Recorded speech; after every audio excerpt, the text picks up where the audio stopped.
విన్నారవో వింత తన పిల్లలేనంట, తనను మరిచారంట, తన మాట వినరంట, తనకున్న బాధంతా చెప్పాడు ప్రకృతికంతా. పక్షులకు నవ్వు రాదే, మృగములకు మాట లేదే, వృక్షములు మూగవేలే, పురుగులు ఏలలేవే. ఈ జగతిలో తన పిల్లలే రారాజుగా ఏలాలని రేయి పగలు కష్టపడుతూ చేశాడు సృష్టంతా. విన్నారవో వింత తన పిల్లలేనంట.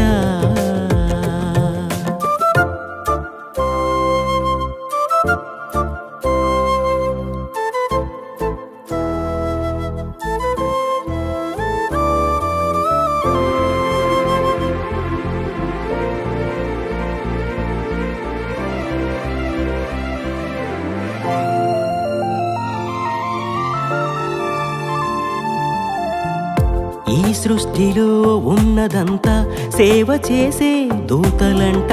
సకల జాతి జీవుల కంటే మనుషుడేమో శ్రేష్ఠుడంట.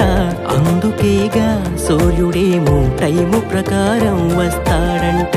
రాత్రి పగలు రెస్టు లేక గాలి పని చేస్తుందట.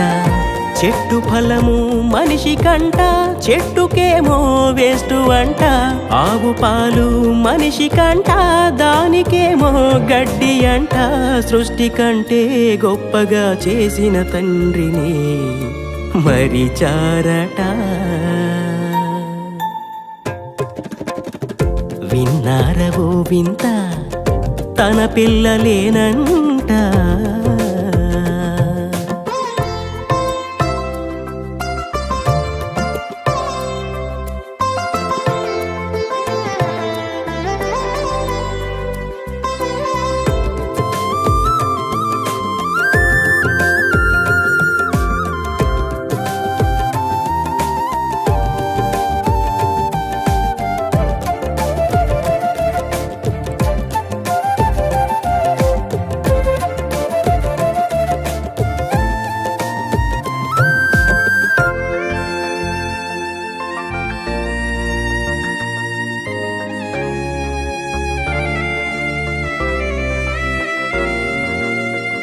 నేలపైన అలలకైనా దేవుడంటే భయం అంట.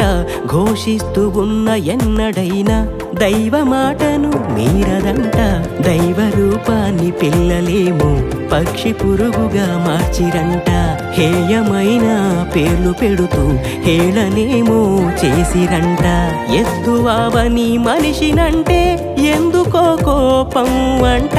పంది ఎలకని పేర్లు పెడితే నరునికేమో ఒళ్ళు మంట.